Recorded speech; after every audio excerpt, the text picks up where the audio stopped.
Hola, bienvenidos a una nueva sesión del curso Sistemas Fotovoltaicos de Conexión a Red. En esta oportunidad vamos a hablar del equipo inversor. Como objetivo de la sesión queremos entender qué es y cómo funcionan estos equipos.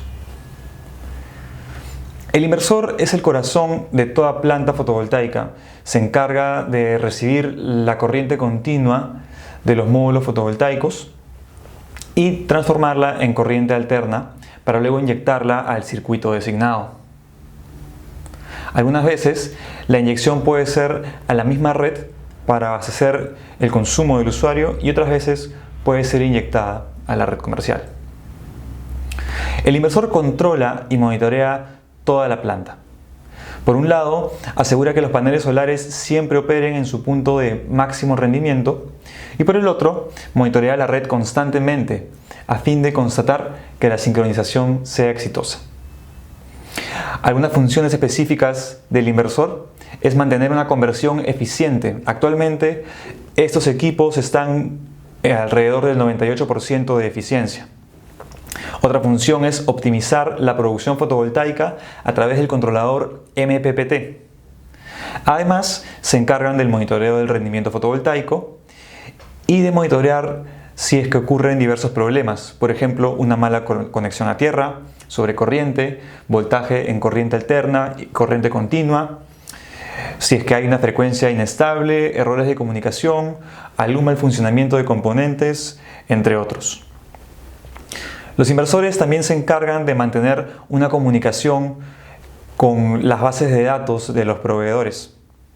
Pueden comunicarse para subir los datos para monitoreo remoto mediante Bluetooth, Wi-Fi, conexión de red o mediante bus RS485. Otra función adicional del equipo inversor es el manejo de la temperatura. Ellos se encargan de tener una disipación eficiente y es que, por ejemplo, si bien tienen una eficiencia del 98%, cuando hablamos de un inversor que maneja 10 kilovatios de potencia, 2% tienen que disiparse y esto es un valor considerable. Otra labor específica del inversor es la protección.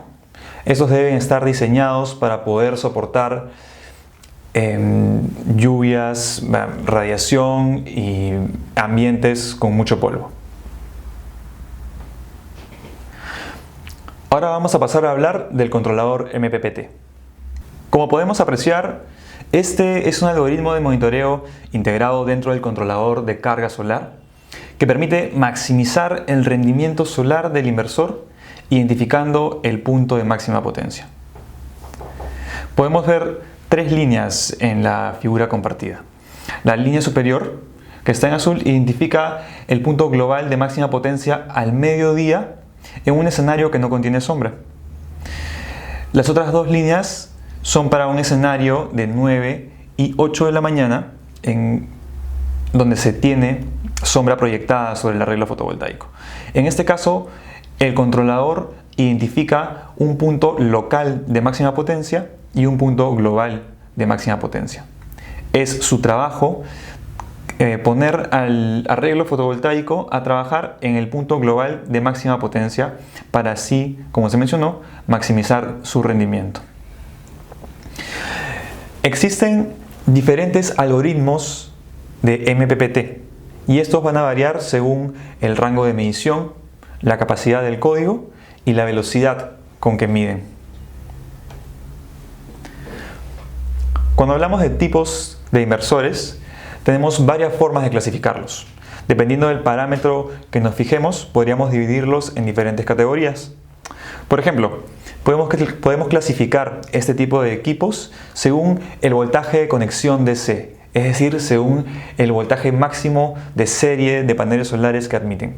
Hay inversores que trabajan hasta 800 voltios, hay otros que trabajan hasta 1000 voltios e incluso hay unos que trabajan hasta 1500 voltios, ya orientados a otro tipo de sistemas mucho más grandes. Otra forma de clasificar a los inversores es según la cantidad de controladores MPPT. Algunos pueden tener uno u otros pueden tener dos controladores MPPT. Los equipos inversores que tienen dos controladores MPPT integrados son muy útiles para ubicaciones donde tenemos techos complicados, que tienen, por ejemplo, diferentes orientaciones. Otra forma de clasificar a los inversores es mediante centralizados y descentralizados, y también mediante equipos monofásicos o trifásicos. Elegir el tipo de inversor más adecuado para nuestro sistema va a tener que llevarse a cabo teniendo en cuenta las características mencionadas. Tenemos que evaluar si, por ejemplo, queremos instalar nuestro sistema en un techo complicado, y tenemos que evaluar también, por ejemplo, el tipo de conexión, si es monofásico, trifásico, a 220 voltios o a 380 voltios. En esta sesión hemos visto qué es y cuáles son las funciones específicas de un inversor de conexión a red. Hemos presentado al controlador MPPT y finalmente hemos revisado los diferentes tipos de inversores. En la próxima sesión haremos una revisión completa de la ficha de especificaciones técnicas y discutiremos los parámetros que esta presenta.